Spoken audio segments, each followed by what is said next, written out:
దేవుని వాక్యాన్ని కొద్ది నిమిషాలు మనం ఆలకించడం కొరకై మరొకసారి ఆదికాండానికి మనం వెళదాం. ఆదికాండం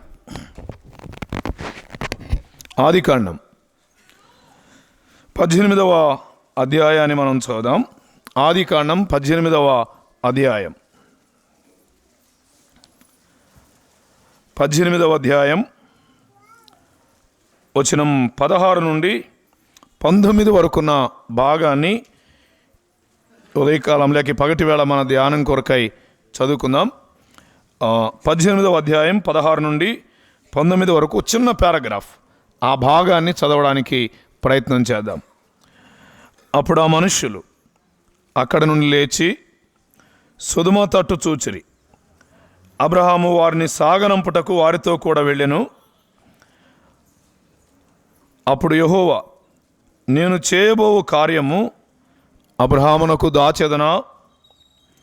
అబ్రహాము నిశ్చయముగా బలము గల గొప్ప జనమగును. అతని మూలముగా భూమిలోని సమస్త జనములను ఆశీర్వదింపడును. ఎట్లనగా యెహోవా అబ్రహామును గూర్చి చెప్పినది అతనికి కలుగజేయునట్లు తన తరువాత తన పిల్లలను తన ఇంటి వారును నీతి న్యాయములు జరిగించుచు యెహోవా మార్గమును గైకొనుటకు అతడు వారికి ఆజ్ఞాపించునట్లు నేను అతనిని ఎరిగి ఉన్నాను అనెను. మంచిది. ఈ పగటి వేళ దేవుని వాక్యాన్ని మనం ఆలకించడం కొరకై ఆదికాండముల నుండి మరొకసారి మరో లేఖన భాగాన్ని మనం చదువుకున్నాం. ఆదికాండములో కుటుంబాలను గూర్చిన సంగతులు మనం జ్ఞాపకం చేసుకుంటూ వస్తున్నాం. కుటుంబం క్షేమంగా ఉంటే, కుటుంబాలు బాగుంటే ఆ కుటుంబాలు దేవుని సంఘానికి క్షేమాన్ని కలిగిస్తాయి. కుటుంబాలు భక్తి కలిగినవిగా ఉంటే భక్తి కలిగిన ఆ కుటుంబాల ద్వారా సంఘం మరింత మేలు పొందగలుగుతుంది, సంఘం అభివృద్ధి పొందగలుగుతుంది అనే విషయాన్ని మనం గమనించాలి. సంఘానికి కుటుంబాలు చాలా ప్రాముఖ్యం. సో కుటుంబాలలో దైవభక్తి యొక్క అవసరతను మనం జ్ఞాపకం చేసుకుంటూ వస్తున్నాం. ఆదికాండం అనేక కుటుంబాలకు పుట్టినిల్లు.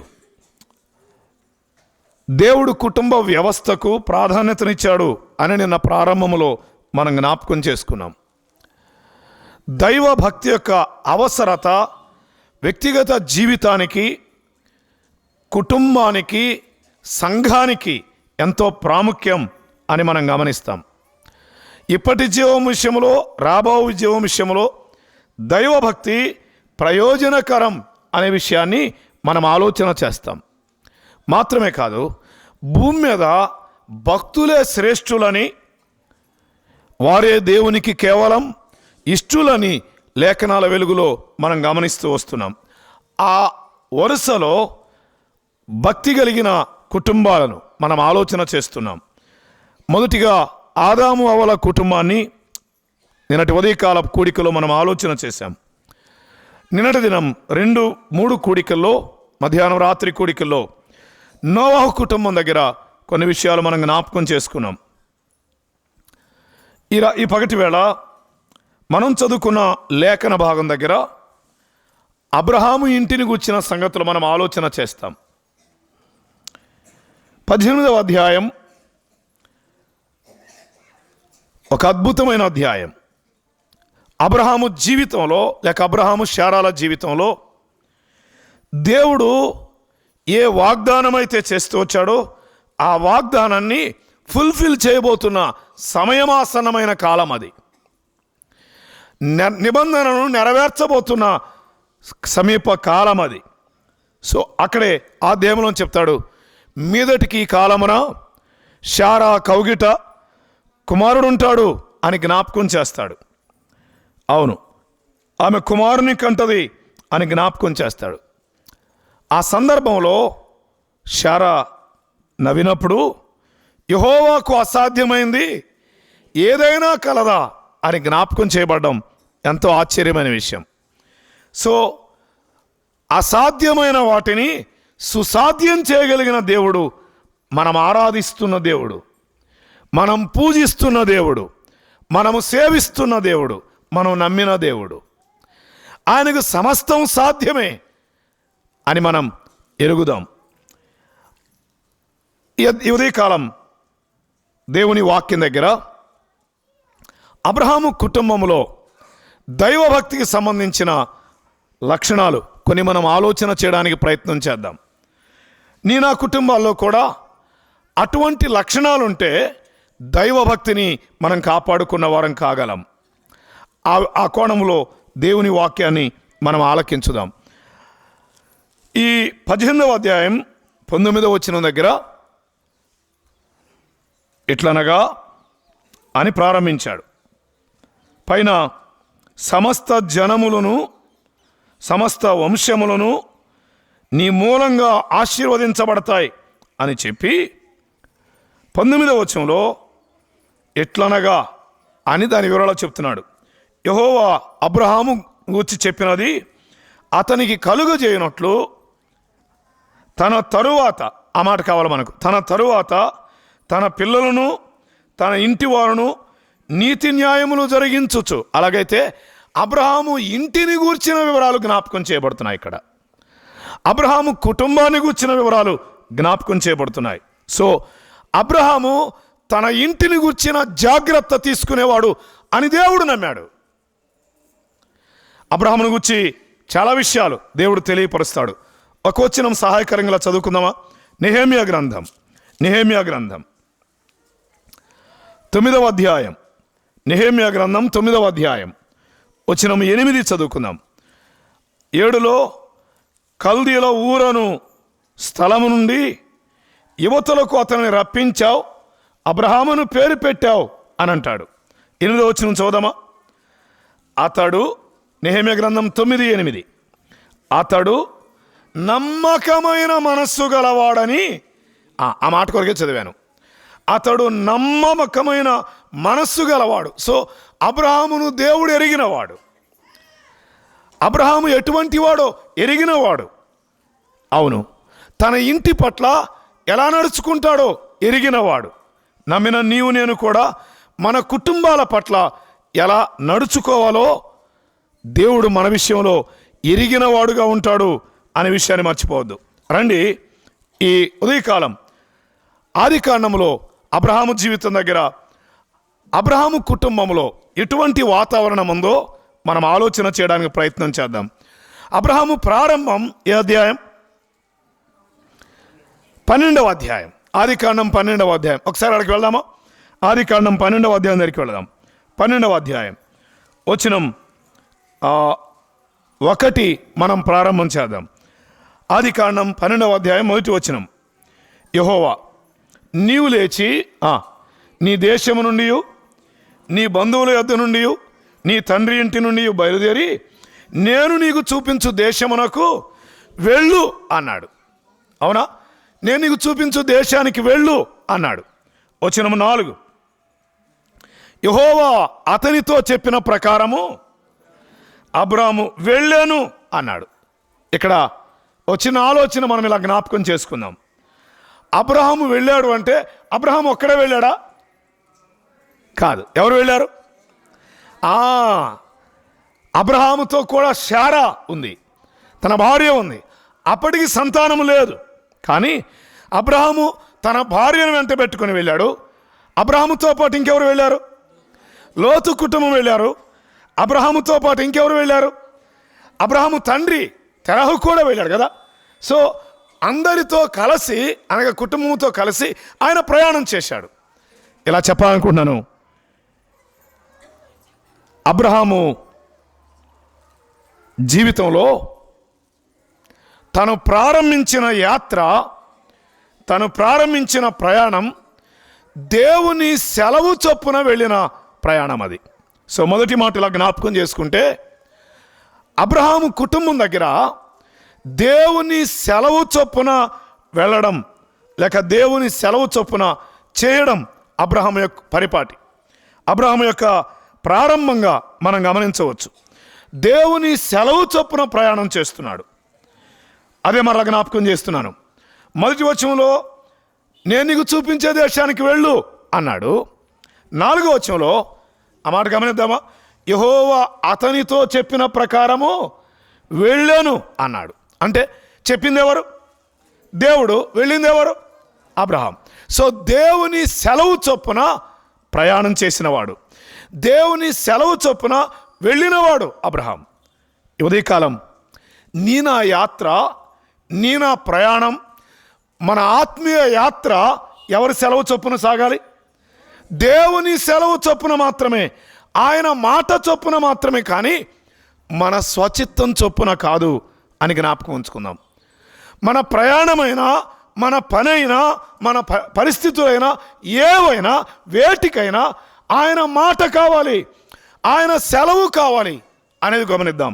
లూకాసు వార్తలో ఒక వచనంలో చదువుదామా? లూకాసు వార్త 5వ అధ్యాయం.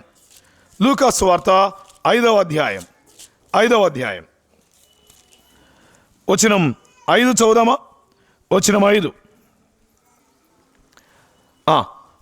లూకాసు వార్త 5వ అధ్యాయం 5వ. సీమోను, ఏలినవాడా, రాత్రంతయు మేము ప్రయాసపడితిమి కానీ మాకేమీ దొరకలేదు. ఆ మాట గమనించండి. అయినను నీ మాట చొప్పున, నేను ఈ మాట చెప్పాలనుకున్నాను. ఆ రోజు సీమోను అంటున్న మాట, నీ మాట చొప్పున మేము వల్ల వేస్తాం. అబ్రహాం అన్న మాట ఏంటి? అబ్రహాం చేసిన కార్యం ఏంటి? దేవుని మాట చొప్పున వెళ్ళాడు. సీమోను దేవుని మాట చొప్పున వలలు వేశాడు. సో దేవుని మాట కావాలి మన జీవితాలకు, దేవుని సెలవు కావాలి మన ప్రయాణాల దగ్గర, దేవుని సెలవు కావాలి మన ప్రతి పనికి. ఆలోచన చేయండి. ఆయన మాట చొప్పున లేక ఆయన సెలవు చొప్పున ప్రయాణం చేసినా, పని చేసినా అక్కడ క్షేమం ఉంటుంది, అక్కడ సమృద్ధి ఉంటుంది, అక్కడ విస్తారమైన సంపద ఉంటుంది.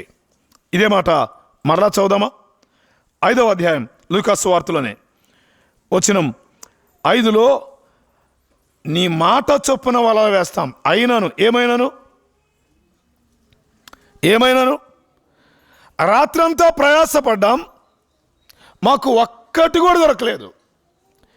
అంటే ఆయన సెలవు లేకుండా చేసిన పని దగ్గర ఎంత ప్రయాసపడినా ప్రయోజనం శూన్యం అని గుర్తించాలి. ఇప్పుడు ఆయన మాట చొప్పున వలవేయగా జరిగిందేంటి? 6వ వచనం, వారు అలాగూ చేసి విస్తారమైన చేపలు పట్టిరి అన్నాడు. విస్తారమైన చేపలు పట్టిరి అన్నాడు. సో ఈ మాటలు మనం గమనించుదాం. ఆదికాండం 12వ అధ్యాయంలో అబ్రహాము యొక్క ప్రయాణపు ప్రారంభానికి, తన ఆత్మీయ జీవితానికి, లేక దేవుని ఆలోచన ప్రకారం ఆయన ముందుకు వెళ్ళడానికి దేవుని మాటను తీసుకున్నాడు. ఆయన సెలవు చొప్పున ప్రయాణం ప్రారంభించాడు. సో ఆయన సెలవు చొప్పున ప్రయాణం చేసిన, పని చేసిన క్షేమం, కాపుదల, విస్తారమైన సంపద దొరుకుతుంది అని మనం గుర్తించుదాం. 12వ అధ్యాయానికి మరలా పెడదామండి. 12వ అధ్యాయం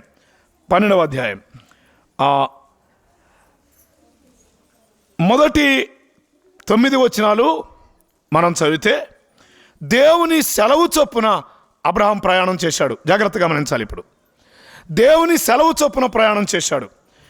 ఇప్పుడు 10వ వచనం దగ్గరికి ఒకసారి వెళదామా? ఆదికాండం 12:10. అప్పుడు ఆ దేశములో కరువు వచ్చెను, ఆ దేశములో కరువు భారముగా ఉన్నందున అబ్రాము ఐగుప్తు దేశములో నివసించుటకు వెళ్ళాను. ఈ మాట పట్టుకోవాలా. ప్రారంభ వచనాల్లో మొదటి వచనం దగ్గర వెళ్ళు అన్నప్పుడే వెళ్ళాడు, అవునా? ఇప్పుడు 10వ వచనం దగ్గర వెళ్ళాడు, తనంతటా తానుగా వెళ్ళాడు కదా. ఎందుకు వెళ్ళాడు? తప్ప? కరువు వచ్చింది కదా, అందుకే కదా వెళ్ళాడు. ఇబ్బందిని బట్టే కదా వెళ్ళాడు. వెళ్ళడం తప్పేముంది అని అనిపించవచ్చు. వినండి, దేవుని సెలవు చొప్పున ప్రయాణాన్ని ప్రారంభించిన అబ్రహాము ఇప్పుడు దేవుని సెలవు లేకుండా వెళుతున్నాడు. దేవుడు సెలవిచ్చే వరకు ఆగాలి.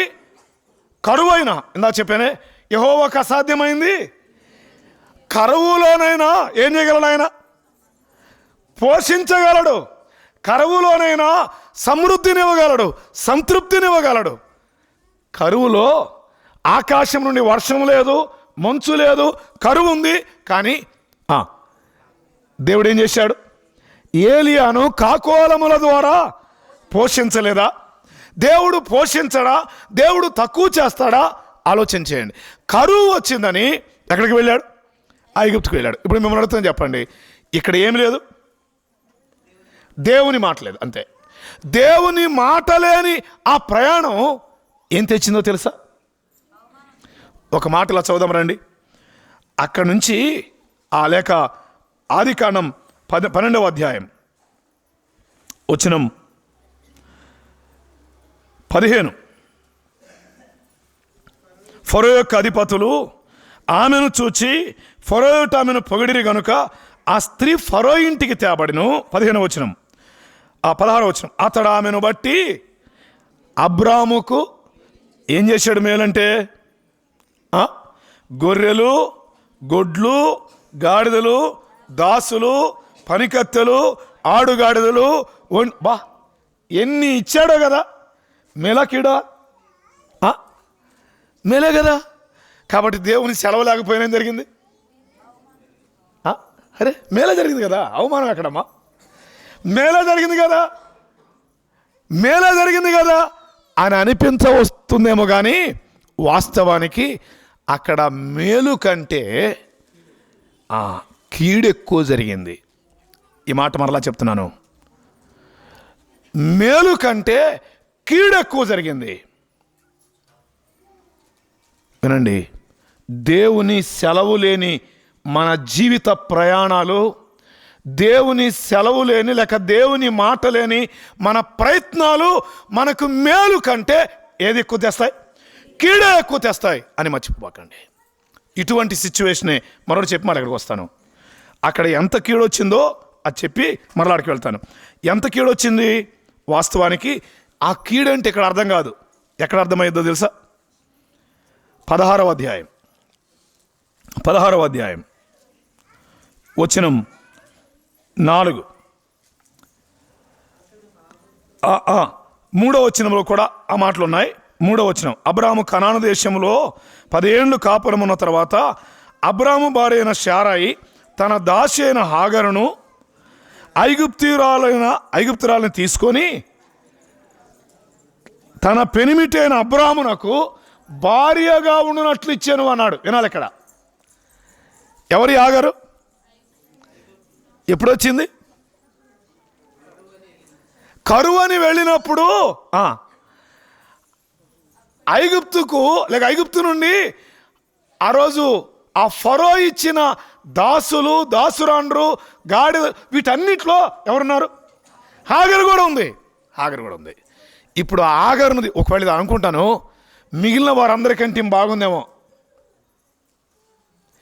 ఈమె బాగుందేమో, అందుకని శారాకు దగ్గరగా ఉందేమో. ఇప్పుడు శారా ఈమెను తీసుకొని ఏం చేసింది?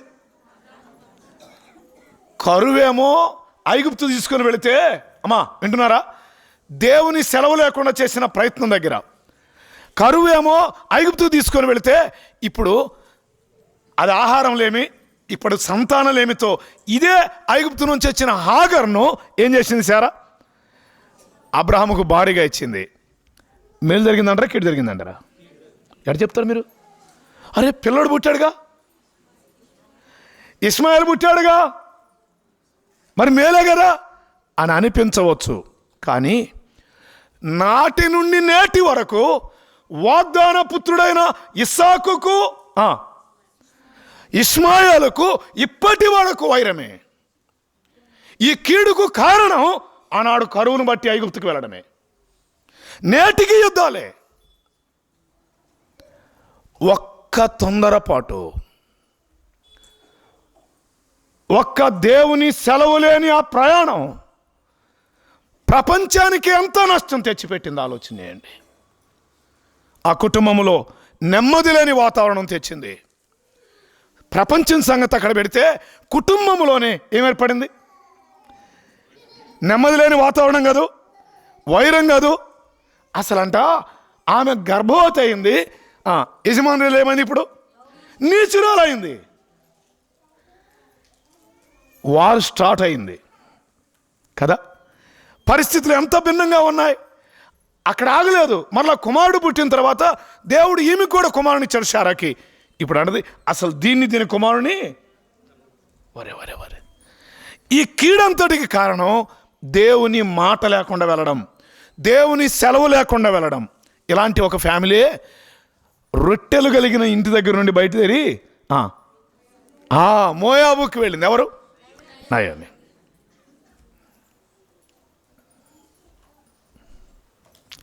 నయోమి తన పెనిమిటితో కలిసి ఎక్కడికి వెళ్ళింది? మోయాబుకి వెళ్ళింది. వెళ్ళినప్పుడు ఎలా వెళ్ళింది? సమృద్ధిగానే వెళ్ళింది. కుమారులతో వెళ్ళింది, భర్తతో వెళ్ళింది. ఎందుకు వెళ్ళింది? ఆమె కూడా బెత్లెహేములో కరువు వచ్చిందని మోయాబుకి వెళ్ళింది. తెలుసు కాబట్టి నేను వచ్చినా కూడా చెప్పట్లేదు. మోయాబుకి వెళ్ళింది. మోయాబుకి వెళ్ళిన తర్వాత మేలు జరిగిందా, కీడు జరిగిందా? అరే అమ్మో, మీరు అన్ని కీడే అంటున్నారే. ఇద్దరు కొడుకులకి ఇద్దరు భార్యలు దొరికారు కదా, మరి మేలే కదా, మేలే కదా. కానీ వాస్తవానికి మేలు కనబడినట్లుగానే ఉంటుంది, అది అరుహ వృక్షం వలె ఉంటుంది. అర్థమైందా? అది బాగున్నట్టే ఉంటుంది. వినండి, దేవుని మాట లేకుండా వెళ్ళిన ఆ కుటుంబానికి మేలు కంటే ఏది ఎక్కువ జరిగింది? కీడు జరిగింది. గుర్తుపెట్టుకోండి. పగటి వేళ దేవుని మాట లేకుండా మనం ఈ ప్రయాణాలు ముందుకు సాగించిన, దేవుని సెలవు లేకుండా మనం ప్రయత్నాలు చేసినా, పని చేసినా అక్కడ తప్పకుండా మేలు కంటే కీడు ఎక్కువ ఉంటుంది. ఇప్పుడు సమృద్ధిగా వెళ్ళిన నయోమి తను చెప్పిన మాటే ఏమని? సమృద్ధి గలదానే వెళ్ళాను. బాబా, ఎంత రిక్తురాలో వచ్చింది! ఎంత రిక్తురాలో వచ్చిందంటే భర్త చచ్చిపోయాడు, ఇద్దరు కుమారులు చచ్చిపోయారు. ఇంకెంతకంటే రిక్తురాలు ఏం కావాలి చెప్పండి? అందరినీ కోల్పోయింది. ఒక రకంగా చెప్పాలంటే రూతు కూడా రాలేదు అనుకోండి, ఎలా వచ్చింది కామె? ఒక్కతే. ఇంతమందితో వెళ్ళినామె రిక్తురాలుగా అంటే ఒంటరిగా వచ్చేది. రూతు ఒక్కతే మాత్రమే వెంటబడి వచ్చిందంటే. నేను అంటాను, మరొక మాట ఇలా చెప్పడానికి ఇష్టపడుతున్నాను. కరువు బెత్లెహేములో వచ్చిందా, మోయాబులో వచ్చిందా? ఏంది అనుమానం చూస్తున్నా మీరు? బెత్లెహేములో వచ్చిందనే కదా వెళ్ళింది. కరువు బెత్లెహేములోనే వచ్చింది. ఇప్పుడు నేను అడుగుతున్న ప్రశ్న ఏంటంటే, చావు మోయాబులో ఉందా ఎక్కువ, బెత్లెహేములో ఉందా? కాబట్టి గుర్తుపెట్టుకోండి, దేవుని మాట లేకుండా, దేవుని సెలవు లేకుండా మన కుటుంబాలలో ఏ పని జరిగినా, ఏ ప్రయత్నం జరిగినా మన కుటుంబాలలో మిగిలేది నైరాశ్యమే.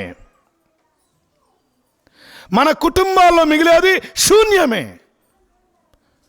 మందిరానికి చేరి వచ్చే మన కుటుంబాల్లో, దేవుని ఎరిగిన మన కుటుంబాల్లో దేవునికి ఇవ్వాల్సిన ఆ ప్రాధాన్యత, దేవుని అడిగి వెళ్ళవలసిన వారు. వాస్తవానికి అబ్రహాం దేవుడు చెప్పేదాకా నాకు అడగి, లేకుంటే దేవుని అడగాలి, అయ్యా వెళ్ళమంటావా వద్దా? నువ్వు నన్ను వెళ్ళమంటే కదా వెళ్ళాను, ఇప్పుడు కరువు వచ్చింది కదా నన్ను ఏం చేయమంటావు అని అడగల. కేరీతు వాగు దగ్గర ఉన్న ఏలియాను దేవుడే మనలో ఏమన్నాడు? ఇప్పుడు నీవు సారేపత్తుకు వెళ్ళు అన్నాడు. అవునా? అర్థమైందా? సో దేవుడే తెలియపరుస్తాడు. గుర్తుపెట్టుకోండి, మనకెదురయ్యే సమస్యల దగ్గర, మనకెదురయ్యే కరువుల దగ్గర, మనకెదురయ్యే కష్టాల దగ్గర దేవుడు జోక్యం చేసుకుంటాడు. మనం నడవలసిన మార్గాన్ని చూపిస్తాడు. మత్తయి సువార్త 2వ అధ్యాయం. హేరోదు మగపిల్లలందరినీ ఏం చేయమన్నాడు? ఎందుకు?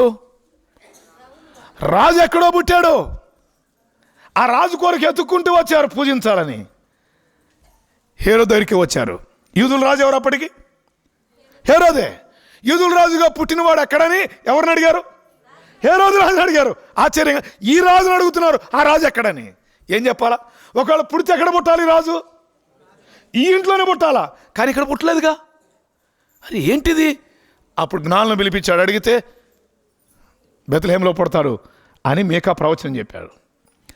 సరే మీరు వెళ్ళండి, మీరు పూజించండి, నాకు కూడా వర్తమానం తేండి అని చెప్పారు. పూజిస్తాడా? పూజ చేస్తాడు. ఏ పూజ?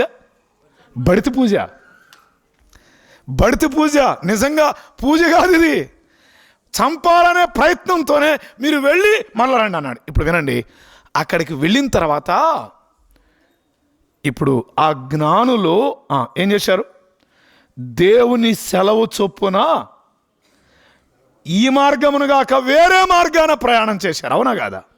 మాత్రమే కాదు, ఇప్పుడు బెత్లెహేములో ఆ చిన్న శిశువుకు ప్రాణ ప్రమాదం లేకుండా దేవుని దూత ద్వారా వర్తమానం పొందిన వారై యేసేపు తన భార్య అయిన మరియను తీసుకొని ఆ చిన్న శిశువుని తీసుకొని ఎక్కడికి వెళ్ళాడు? నజరేతుకు వెళ్ళాడు. ఎందుకు వెళ్ళాడు? అంతే. ప్రమాదం అంటే దాని అర్థమేంటి? ఎవరు చెప్తే వెళ్ళారు వాళ్ళు? దేవుడు చెప్తే. గుర్తుపెట్టుకోండి, దేవుని సెలవు చొప్పున ప్రయాణం చేస్తే అక్కడ క్షేమం ఉంటుంది. దేవుని సెలవు చొప్పున కార్యాలు జరిగిస్తే మన కుటుంబాలకు సమృద్ధి ఉంటుంది. దేవుని మాట చొప్పున చేద్దాం. దేవుని మాట లేకుండా మన భక్తి జీవితాలు ముందుకు వెళితే మన కుటుంబాల్లో మిగిలేది దుఃఖం, మన కుటుంబాల్లో మిగిలేది చేదు అనుభవాలే, మన కుటుంబాల్లో మిగిలేది కన్నీళ్లు మాత్రమే అని మర్చిపోకండి. సో మొదటిది, దేవుని సెలవు చొప్పున ప్రయాణం ప్రారంభించిన అబ్రహాం కుటుంబంగా దేవుని సెలవు కొరకు, దేవుని మాట కొరకు కనిపెట్టడం ప్రతి భక్తి కలిగిన ఇంటిలో ఉండాలి. మన ఇష్టం వచ్చినట్టే కార్యం చేయకూడదు. అది పిల్లల వివాహాల,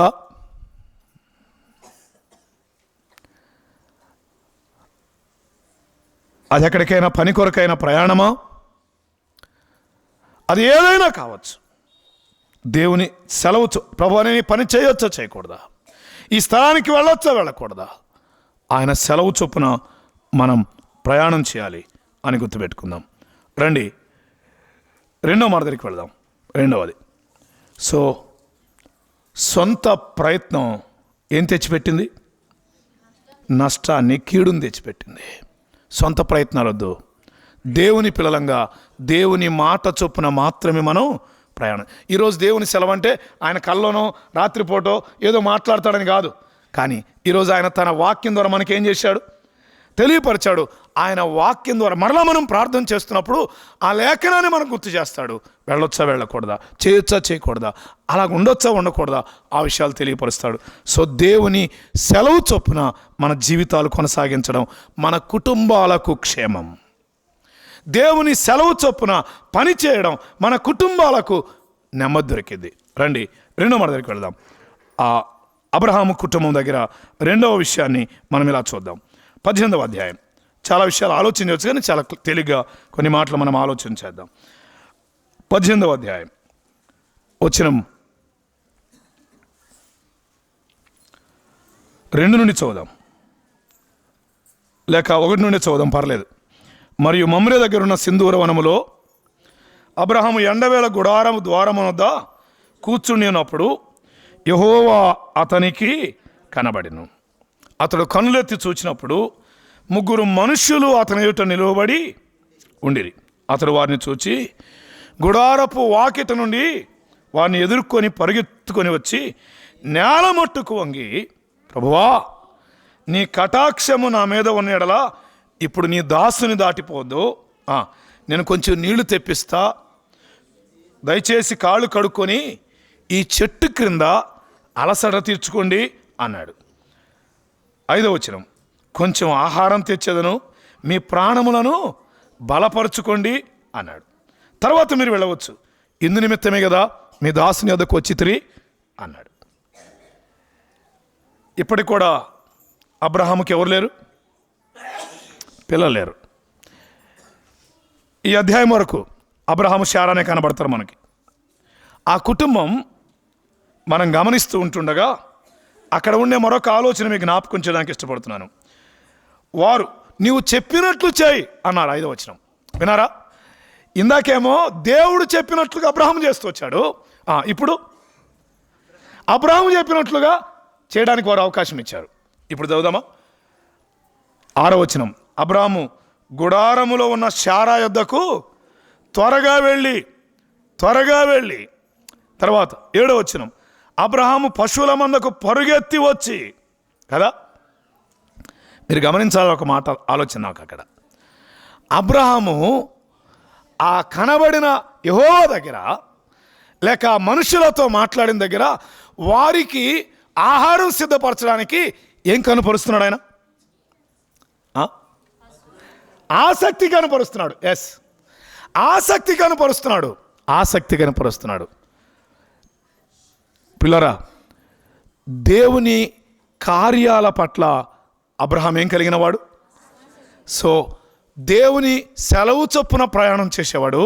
రెండవది, దేవుని కార్యాల దగ్గర ఆసక్తి కలిగిన వాడు. ఈ ఉదయకాలం దేవుని కార్యాలన్నా దేవుని సన్నిధి అన్నా ఆసక్తి ఉందా?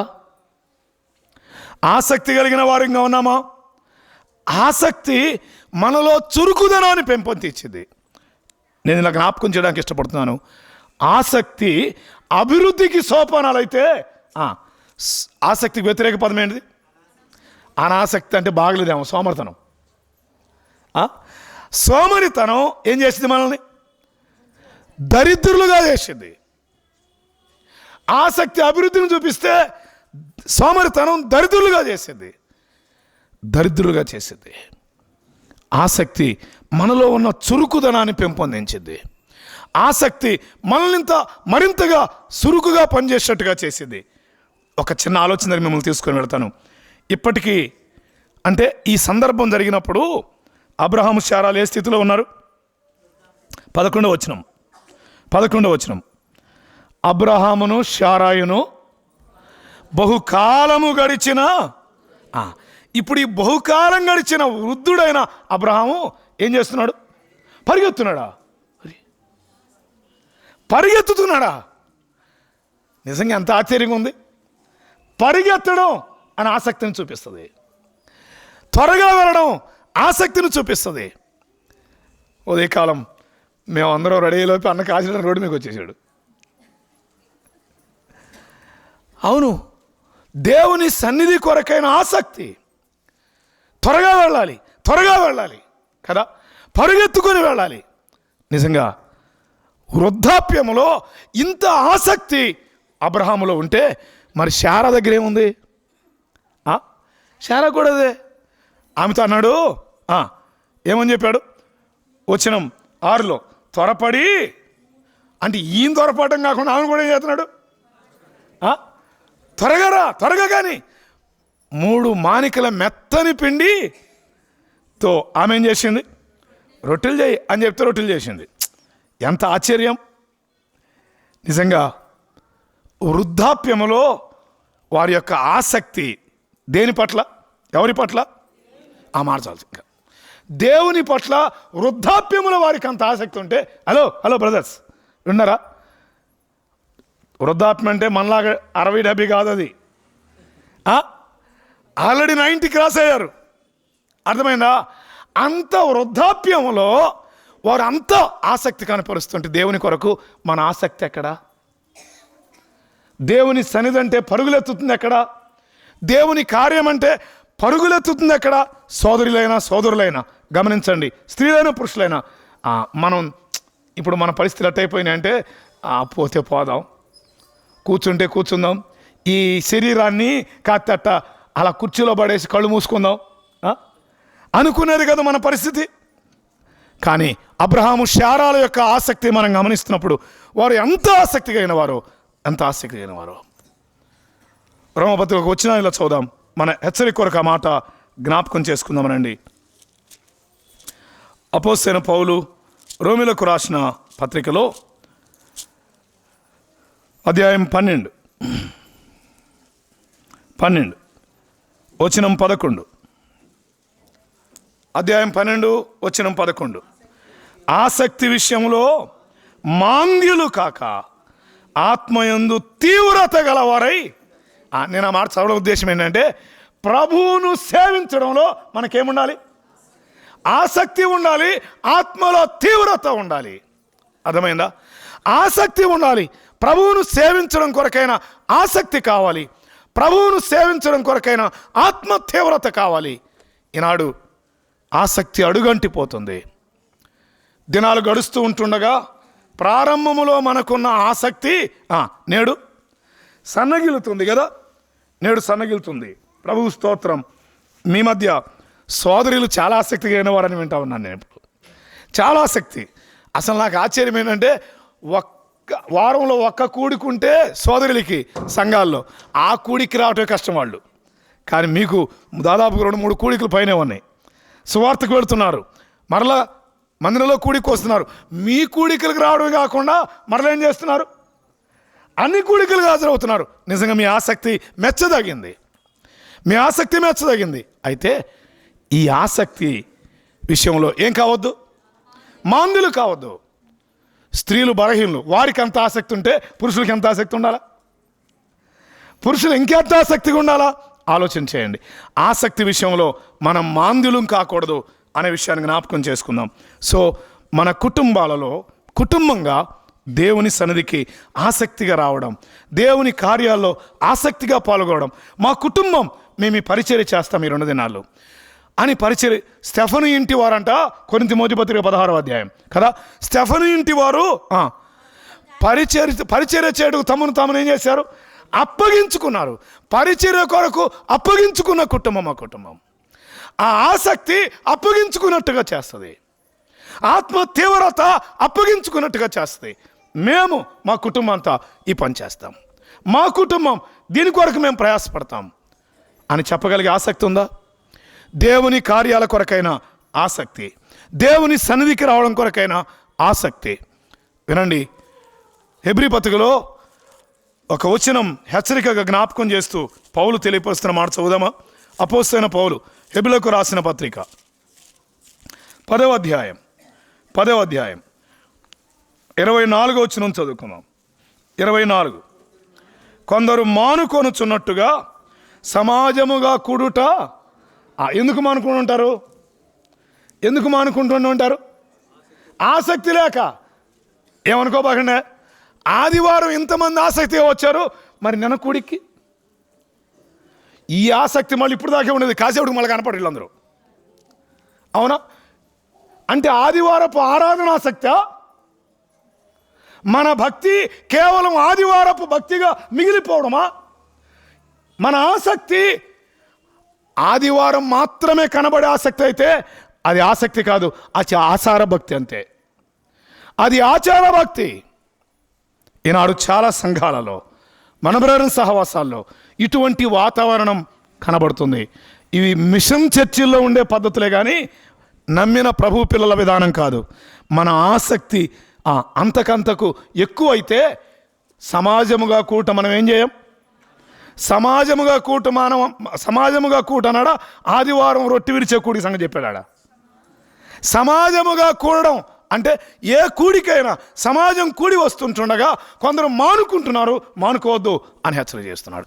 ఆ దినము సమీపించుట మీరు చూచిన కొలది మరి ఎక్కువగా అలాగూ చేయండి, మరి ఎక్కువగా కూడుకోండి, మరి ఎక్కువగా అలాగూ చేయండి. మరి ఎక్కువగా కూడి రావడం మన ఆసక్తికి ఒక తార్కాణం, మన ఆసక్తికి ఒక నిదర్శనం. దేవుని సన్నిధికి కూడి రావడంలో ఆసక్తి, దేవునికి పరిచర్య చేయడానికి మన కుటుంబాలు అప్పగించుకోవడంలో ఆసక్తి. నిజంగా దేవుని కొరకు ఇవ్వడంలో మన కుటుంబాలు ఆసక్తిని కనుపరచాలి. ఆసక్తి కలిగిన కుటుంబం. నిజంగా అబ్రహాము ఆ వృద్ధాప్యంలో ఆసక్తి కలిగి పనిచేయడం మాత్రమే కాదు కానీ ఎలాంటి ఇచ్చాడంట? దూడనప్పటికప్పుడికే సిద్ధం చేశాడు. ఇంకేం తెచ్చాడు? ఏదోలే మాట అన్నాను కాబట్టి ఎట్టకట్ట కథ పప్పు చేసేద్దామన్నాడా? ఆలోచన ఏమిచ్చాడండి అక్కడ? వచనం 9. తరువాత అతడు వెన్నను పాలును తాను సిద్ధము చేయించిన దూడ ఇవన్నీ తీసుకొని వచ్చి వాళ్ళ ముందు కొట్టాడు. సో విలువైనవి తెచ్చే ఆసక్తి వారిలో ఉంది. వృద్ధాప్యంలో ఆగుదాం. ఒకటి, దేవుని సెలవు చొప్పున ప్రయాణం చేయడం కుటుంబాల్లో ఉండడం అవసరం, నమ్మిన మనలో ఉండడం అవసరం. రెండవది, దేవుని కొరకైన ఆసక్తి మన కుటుంబాల్లో ఉంటే అక్కడ దైవభక్తి ఉట్టిపడింది. మూడో మాట ఇలా చదువుదాం. మూడవది 18వ అధ్యాయం, ఇందా మనం చదివిన భాగంలోకి మరలా వెళదాం. 18, 19. 18వ అధ్యాయం 19వ వచనం చదువుదామా? ఇక్కడ గట్టి చదువు. యెహోవా అబ్రహామును గురించి చెప్పినది అతనికి కలుగజేయనట్లు తన తరువాత తన పిల్లలను తన ఇంటి వారిని నీతి న్యాయములు జరిగించుచు యెహోవా మార్గములు గైకొనుటకు అతడు ఆజ్ఞాపించునట్లు నేను అతన్ని. అలాగైతే మూడవది, అబ్రహాము కుటుంబంలో దేవుని మార్గాలు గైకొనడం అనేది ఉంది. ఆ మాట గుర్తుపెట్టుకుందాం చాలు, అంతకంటే ఎవరు నక్కర్లేదు. దేవుని మార్గాలు గైకొనే కుటుంబం. తను గైకుంటున్నాడు, తన భార్య గైకుంటుంది, తన తర్వాత తన ఇంటి వారు గైకొనడానికి ఆయన ఏం చేస్తాడు? ఆజ్ఞాపిస్తాడు అని నేను ఎరుగుదును అన్నాడు. అలాగైతే దేవుని మార్గాలు గైకొనే కుటుంబాలుగా ఉండాలి మన కుటుంబాలు. దేవుని మార్గాలు గైకొనాలి, దేవుని మార్గాలు గైకొనాలి. వినండి, దేవుని మార్గాలు గైకొనాలంటే ముందు దేవుని మార్గాల గురించి ఏం చేయాలి? తెలియాలి, తెలుసుకోవాలి. ఎక్కడ తెలుసుకుంటాం దేవుని మార్గాల గురించి? చదువుదామా? మీకా గ్రంథం 4వ అధ్యాయం. మీకా గ్రంథం 4వ అధ్యాయం చదువుదాం. మీకా గ్రంథం 4వ అధ్యాయం 2 నుండి చదువుదాం. 2 నుండి. కాబట్టి ఆ కాలమున అన్యజనులు అనేకులు వచ్చి సియోనులో నుండి ధర్మశాస్త్రమును యెరూషలేములో నుండి యెహోవా వాక్కు బయలువెళ్ళును. యాకోబు దేవుని మందిరమునకు యెహోవా పర్వతమునకు మనం వెళ్ళుదాం అంటే ఎక్కడికి వెళదాం? మందిరానికి వెళదాం, యెహోవా మందిరానికి వెళదాం, దేవుని మందిరానికి వెళదాం. ఎందుకు దేవుని మందిరానికి వెళ్ళేది? దేవుని మందిరానికి ఎందుకు వెళ్ళేది? యెహోవా మందిరమునకు మనం వెళదాం రండి. ఆయన తన మార్గముల విషయమై మనకు. అలాగైతే దేవుని మందిరం దేవుని మార్గాలు తెలియపరిచే స్థలం. అర్థమైందా? దేవుని మందిరం దేవుని మార్గాలు బోధించబడే స్థలం. అమ్మయ్య, మనము దేవుని మందిరానికి వస్తే ఆయన మార్గాలు తెలియపరచబడతాయి, ఆయన మార్గాలు తేటగా తెలియపరచబడతాయి. ఆయన మార్గాలు తెలుసుకున్న మనం మన ఇంటి వారికి లేక మన కుటుంబం అంతా ఆయన మార్గాలు ఏం చేయాలి? గైకొనాలి. తెలుసుకోవడం మొదటిది, తర్వాత గైకొనడం. అలాగైతే బైబిల్ చెప్పిన మాట, ఈ నా మాటలు విని వాటి చొప్పున చేయు ప్రతివాడు అని అంటే అర్థం ఏంటంటే వాటిని గైకొనడం. ఈ ప్రవచన వాక్యములు ప్రకటన 1వ అధ్యాయం, ఈ ప్రవచన వాక్యములు చదువువాడు వినువాడు వాటిని గైకొనువాడు మరి ధన్యుడు అన్నాడు. సో గైకొనడం అనేది కావాలి. ఆయన మార్గాలు గైకొనే కుటుంబాలు భక్తి కలిగిన కుటుంబాలుగా ఉంటాయి. దేవుని మార్గాల్లో మన కుటుంబాలు ఉన్నాయా? దేవుని మార్గాలు మన కుటుంబాలు గైకుంటున్నాయా? ఆయన మార్గాల్లో ఏముంది? ఆయన మార్గాల్లో ఏముంది? ఆయన మార్గంలో జీవం ఉంది. ఇంకా ఆయన మార్గంలో ఎటువంటివి? సత్యమైనవి. చదువుదామా? దానియేలు గ్రంథం ఒక మాట చదువుదాం. దానియేలు గ్రంథం 3వ అధ్యాయం లేక 4వ అధ్యాయం 37వ వచనం. 4:37. దానియేలు గ్రంథం 4:37. ఇలాగూ నెబుకద్నెజరును నేను పరలోకపు రాజు యొక్క కార్యములను అన్నియు సత్యములను ఆయన మార్గములు. విన్నారా? ఏ మార్గాలు అంటే ఆయన మార్గాలు అంటే ఇప్పుడు దాని అర్థం ఏంటంటే ఇలా చెప్తాను. మన కుటుంబాలు ఆయన మార్గాలు గైకుంటే మన కుటుంబాలు ఏముండాలి? అంతే. ఏముండాలి? న్యాయం ఉండాలి. అమ్మా ఏముండాలి? న్యాయం ఉండాలి మన కుటుంబాల్లో. న్యాయం ఉందా? అన్యాయం ఉందా? న్యాయాన్ని కొనసాగనివ్వాలి, న్యాయాన్ని ఉండనివ్వాలి. నువ్వు నిజంగా దేవుని మందిరానికి వస్తున్న వ్యక్తివైతే, దేవుని ఇంటికి వస్తున్న వ్యక్తివైతే మీ ఇంటిలో ఏముండాలి? ఎందుకని? ఈ ఇంటి దగ్గర ఏమి నేర్చుకుంటున్నాం మనం? ఆయన మార్గాలు నేర్చుకుంటున్నాం, దేవుని మార్గాలు నేర్చుకుంటున్నాం దేవుని ఇంటి దగ్గర. అదే మార్గాలు మన ఇంట్లో కూడా ఏం చేయాలి? అవలంబించాలి. అదే మార్గాలు మన ఇంటిలో కలిగి ఉండాలి. వీళ్ళు హోరేబుకి వెళ్తారంటే ఇల్లంతా, ఈ కుటుంబం హోరేబుకి వెళ్తారంట. ఎంత న్యాయంగా ఉంటారు, ఎంత పద్ధతిగా ఉంటారు. వారింట్లో ఏ గొడవలు ఉండవు, వారింట్లో ఏ అల్లరి ఉండదు, అన్యాయం కనబడదు, న్యాయం ఉంటుంది అనే మాట దేవునికి ఎంత మహిమ తెచ్చింది.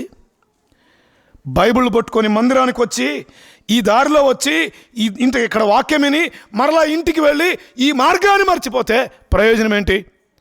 దైవభక్తి కలిగిన కుటుంబాలు అవుతాయా మన కుటుంబాలు? ఆలోచించేయండి. దైవభక్తి కలిగిన కుటుంబాలుగా మన కుటుంబాలు ఉండాలంటే దేవుని మార్గాలు గైకొనాలి. దేవుని మార్గాలు గైకొనాలి. మనం గైకొనాలి. మన పిల్లలకు వాటిని బోధించాలి. అలాగైతే దేవుని మార్గాలు మనం నేర్చుకోవాలి. నా యొద్ద నేర్చుకొనుడి అన్నాడు కదా. నా యొద్ద నేర్చుకొనుడి. ఆయన మార్గాలు ఆయన దగ్గర నేర్చుకుంటే, అమ్మా ఇలా చెప్పనేమండి, నెమ్మది లేని ప్రాణాలకి ఏం దొరికింది? నెమ్మది. కొన్నిసార్లు ప్రభువుని నమ్ముకున్నాం, కానీ కుటుంబాల్లో ఏమి లేదు, చాలాసార్లు నెమ్మది లేదు. ఎందుకని? మన కుటుంబాలు ఆయన మార్గాలుగా గైకొనడం లేదు. కుటుంబాల్లో యవనస్తులారా, ఆయన మార్గాలు గైకొన్నారా? తల్లిదండ్రులు పిల్లల మధ్య ఆయన మార్గాలు గైకొనే అనుభవం ఉండాలి. అత్త కోడల మధ్య ఆయన మార్గాలు గైకొనాలి. న్యాయం ఉండాలి ఆయన మార్గం ప్రకారం. అయితే నువ్వు మాట్లాడే మాటల్లో న్యాయం ఉందా? నువ్వు చేసే క్రియల్లో న్యాయం ఉందా? అన్యాయంగా నడుచుకుంటున్నావా? అన్యాయంగా నడుచుకోవడం క్రైస్తవ్యం కాదు. కుటుంబాలలో న్యాయం కలిగి నడుచుకోవడం, దేవుని మార్గాలను పాటించడం. మందిరానికి అలవాటయ్యారు చాలామంది, కానీ మందిరములో దేవుని మార్గాలు గైకొనేవారుగా లేరు. మందిరములో తెలియపరచబడే దేవుని మార్గాలు కుటుంబాల్లో లేవు. అందుకని కుటుంబాల్లో అల్లర్లు ఉన్నాయి, కుటుంబాల్లో నెమ్మది లేని వాతావరణాలు ఉన్నాయి. ప్రియమైన వారలారా, యవనస్తులారా, సోదరులారా, సోదరులారా, జాగ్రత్తగా గమనించండి. మనము ఆయన మార్గాలు గైకొనే కుటుంబాలుగా మన కుటుంబాలు ఉండాలి. అక్కడ దైవ భక్తి ఉంటుంది. చాలా స్థలాల్లో బయట సహవాసాలు, చర్చిలకు వెళ్ళే అలవాట్లు ఉన్నాయి, కానీ కొన్నిసార్లు వాళ్ళు ప్రార్థనకి వెళ్తారు అని వాళ్ళు వెళ్ళే ప్రార్థన కూడా ప్రార్థనేనా అంటారు. ఎందుకని? కుటుంబాల్లో ఏమి లేదు, నెమ్మది లేదు, అల్లరి కదా, గందరగోళం, సరైన క్రమాలు ఉండవు, మర్యాదలు ఉండవు, గౌరవాలు ఉండవు. కనీసం పెద్దవారిని గౌరవించాలనే మర్యాద తెలుసా? ఏమి నేర్చుకుంటున్నావు దేవుని మందిరంలో? ప్రభు దగ్గర ఏమి నేర్చుకుంటున్నావు? ఆయన మార్గాలు గైకొనే కుటుంబాలకు దైవభక్తి కలిగి ఉంటాయి. ముందుకు వెళదాం. 4వదిగా మరొక మాట మనం ఆలోచన చేసి ప్రార్థన చేద్దాం. ఆదికాండం 22వ అధ్యాయం. ఆదికాండం 22వ అధ్యాయం. ఒకటి, దేవుని సెలవు ఉండాలి మన కుటుంబాల దగ్గర. రెండవది, దేవుని కార్యాల కొరకైన ఆసక్తి ఉండాలి. మూడవది, దేవుని మార్గాలు గైకొనడం ఉండాలి. 4వది, వచనం 12 చదువుదామా? 4:12, 22:12 క్షమించండి. అప్పుడు ఆయన, ఆ చిన్నవాని మీద చేయి వేయకుము, అతనిని ఏమీ చేయకుము, నీకు ఒక్కడై ఉన్న నీ కుమారుని నాకు వినుతీయలేదు కనుక.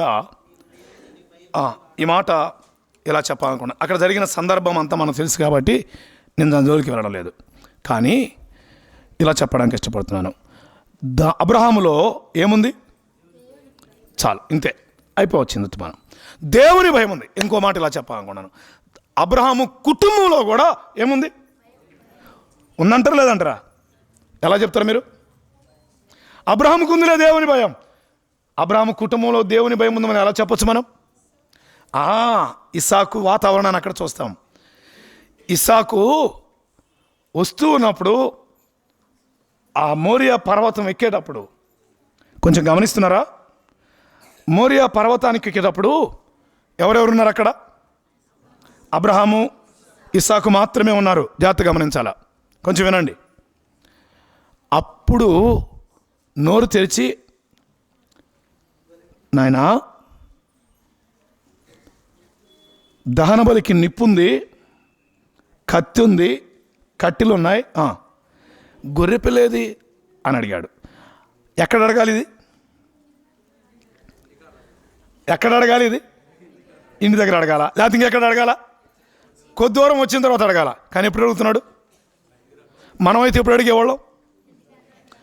సరే ఇంటికాడ ఒకవేళ దారిలో తీసుకుంటాడు అనుకుంటే అక్కడ దారిలో అడిగేవాళ్ళం. కానీ ఇంటి దగ్గర అడగలేదు, దారిలో అడగలేదు. ఎక్కడ అడుగుతున్నాడు ఇప్పుడు? వీళ్ళిద్దరే ఉన్నప్పుడు అడుగుతున్నాడు. కొద్దిగా అవుతారా? వీళ్ళిద్దరే ఉన్నప్పుడు అడుగుతున్నాడు. ఎందుకు అడిగి ఉంటాడు అలాగూ? అప్పటి వరకు పనివారు ఉన్నారు. పనివారి ముందు తన తండ్రి పరువు తీయడం కుమారుడికి ఇష్టం లేదు. దేవుని భయం కలిగిన వారు కుటుంబాల పరువు పోగొట్టరు. చాలా మర్యాద కలిగిన వారుగా ఉంటారు.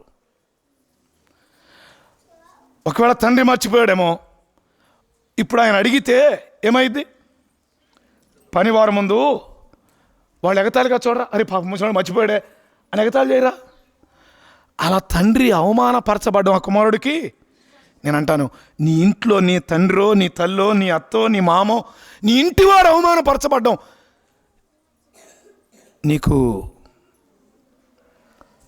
ఇష్టం కాదు? చాలాసార్లు నీ భార్యను అవమానపరుస్తున్నావు కాదు, నీ భర్తను అవమానపరుస్తున్నావు కాదు. ఒకరినొకరు అవమానపరుచుకునే కుటుంబాలుగా మిగిలిపోతున్నాయంటే మన కుటుంబాలు ఏమి లేదు, భయం లేదు, భయం లేదు. దేవుడు చెప్పిన కార్యం మాత్రమే. అబ్రహాము దగ్గర దేవుని భయాన్ని మనం చూస్తుంటే ఇస్సాకు వాతావరణం దగ్గర ఒకటి రెండు విషయాల్లో ఆలోచన చేయవచ్చు. దేవుని భయం కలిగిన వాడు ఇతరుల ముందు అవమానకరంగా మాట్లాడు. నీ ఇంటి వారిని గురించి ఇతరుల ముందు ఎలా మాట్లాడుతున్నావు? అవమానకరంగా మాట్లాడుతున్నావా? ఇతరుల ముందు పరువు తీస్తున్నావా? అంత మాత్రమే కాదు, దేవుని భయం కలిగిన వారిలో మరొక విషయం ఉంటుంది. కొంచెం ముందుకు వెళదామా? అబ్రహాముతో నాయన దహన బలి గొర్రె లేదు అనిగిన తర్వాత అబ్రహాం ఏమన్నాడు? దేవుడే చూసుకుంటాడు అనగానే ఏం చేశాడు ఆయన? ఇక్కడ దాకొచ్చాంగా, ఇప్పుడు దాకా చూసుకోలేదే అన్నాడా? అనలేదు, అనలేదు. ఇప్పుడు మీకు చెప్తున్నాను వినండి. దేవుడే చూసుకుంటాడు అనగానే ఏం చేశాడు అబ్రహాం? ఇస్సాకు అంగీకరించాడు. ఒకటి, దేవుని భయం కలిగిన వారు అవమానకరంగా ఉండరు, అవమానకరమైన మాటలు మాట్లాడరు. రెండవది, దేవుని భయం కలిగిన వారు అంగీకరిస్తారు మాటను. దేవుని భయం కలిగిన వారు అంగీకరిస్తారు. దేవుడే చూసుకుంటాడు అనే మాట ఇస్సాకులో ఏమేర్పడింది? అంగీకారానికి కారణమైంది. దేవుని భయం లేని వారు అంగీకరించరు కొన్ని. అట్నా ఎప్పుడు జరిగింది? ఏమైంది? ఎప్పుడు చూసా నువ్వు? ఎప్పుడు చేశా కదా?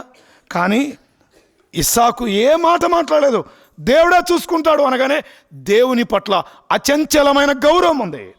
నేనంటాను, దేవుణ్ణి గౌరవించాడు, తండ్రి మాటను కూడా గౌరవించాడు, అంగీకరించాడు. ఈ పగటి వేళ దేవుని భయం మన కుటుంబాల్లో ఉంటే గౌరవాలు, ఒకరినొకరు అంగీకరించుకోవటాలు ఉంటాయి. అర్థమైందా? సో దేవుని భయం కావాలి మన కుటుంబాలకు, దేవుని భయం కావాలి. మూడవది, ఒకటి ఏం చేశాడు? అవమానకరంగా మాట్లాడలేదు. దేవుని భయం కలిగినవాడు అలా మాట్లాడు. రాత్రి మనం విన్నాం, యోసేపు ఎవరు? నీతిమంతుడై ఉండి తన భార్యను ఏం చేయకూడదు అనుకున్నాడు. దేవుని భయం కలిగిన వారు, నీతి కలిగిన వారు అవమానకరంగా మాట్లాడరు, అవమానకరమైన కార్యాలు చేయరు, అవమానకరమైన పరిస్థితుల దగ్గర ఉండరు, కుటుంబాలను అవమానకరంగా మార్చుకోరు. రెండవది, అంగీకరిస్తారు. దేవుని మాటను అంగీకరిస్తారు, పెద్దలు చెప్పే మాటను అంగీకరిస్తారు. మూడవది, ఇప్పుడు అక్కడికి వెళ్ళారు. ఎక్కడికి వెళ్ళారు? పర్వతం మీదకి వెళ్ళారు. ఇద్దరు కలిసి కట్టెలు పేర్చారు. ఇప్పుడు ఏం కావాలి? ఏది? గొర్రెపిల్ల ఏది? ఇప్పుడు అబ్రహాము తన కుమారుని చేతులు బంధించాడు. బంధిస్తున్నప్పుడు ఏమనాలి కుమారుడు? ఏమనాలి కుమారుడు? నీ ముందే చెప్పాగా, దేవుడు చూసుకుంటాడంటివే, మరి ఇప్పుడేందుకు నన్ను కట్టేస్తావు అన్నాడా? అనలేదు. మరేం చేశాడు? అప్పగించుకున్నాడు. మౌనంగా అప్పగించుకున్నాడు. మౌనంగా ఉండిపోయాడు. చేతులు కట్టేస్తుంటే బంధిస్తుంటే బంధించబడడానికి ఇష్టపడ్డాడు. కాళ్ళు బంధిస్తుంటే బంధించబడడానికి ఇష్టపడ్డాడు. ఇప్పుడు ఎత్తి ఎక్కడ పెట్టాడు? ఎవరు శక్తిమంతులు అక్కడ? వాస్తవంగా ఒక్క నెట్టు నెడితే యాడర గొర్రెపిల్ల అని నెట్టాడు అనుకోండి, ఏమైంది? ఇప్పుడు ఏం చేస్తున్నాడు? అప్పగించుకున్నాడు. మౌనంగా అప్పగించుకున్నాడు. మారు మాట్లాడలేదు, మౌనంగా అప్పగించుకున్నాడు. ఇప్పుడు అబ్రహాము చేస్తున్న కార్యం ఏంటి?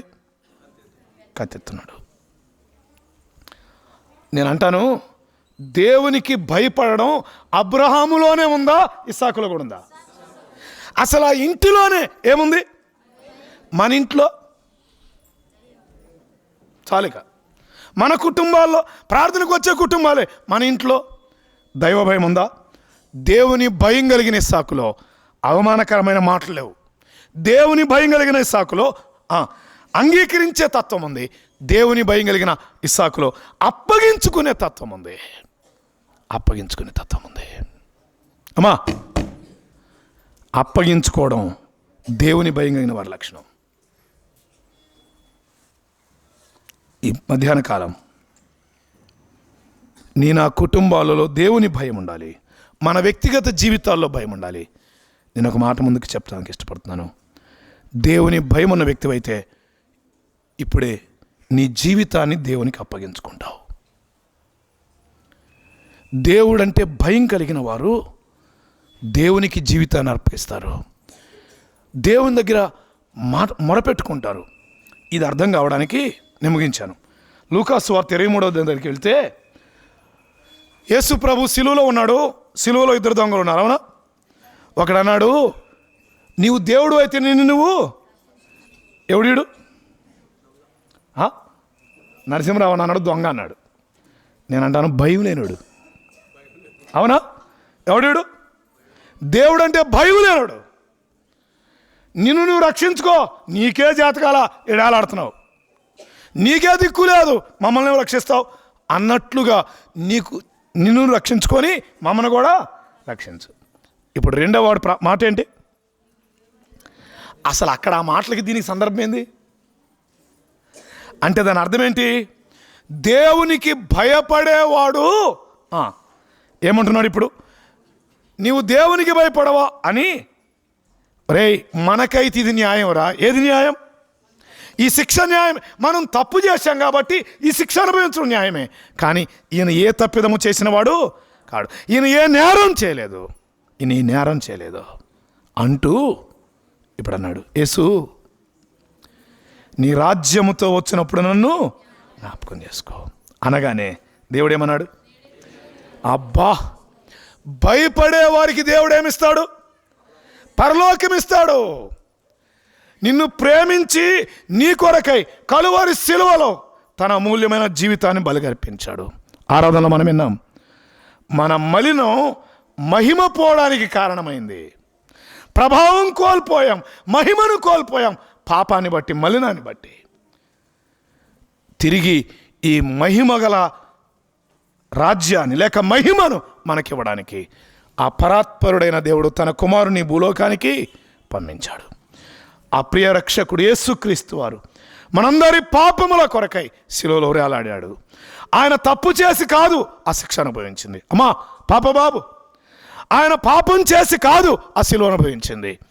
నా పాపముల కొరకై ఆయన కలువరిలో బలైపోయాడు. మనము మహిమను పోగొట్టుకోగా మనకు మహిమనివ్వాలని ఆయన మన కొరకై కలువరి శిలువలో ఆయన తన అమూల్యమైన రక్తాన్ని కార్చాడు. చేతగాని వాడు కాడు ఆయన. కానీ నీ నా మహిమ కొరకు ఆయన మౌనంగా ఉండిపోయాడు. మనం కలువరిలో ఆయన శిక్ష అనుభవించాడు, ఆయన రక్తం కార్చాడు, సమాప్తమని చెప్పి కేక వేసి ఆత్మను తన తండ్రికి అప్పగించాడు. లేఖనాల ప్రకారం 3వ దినమున మృత్యుంజయుడు లేచాడు.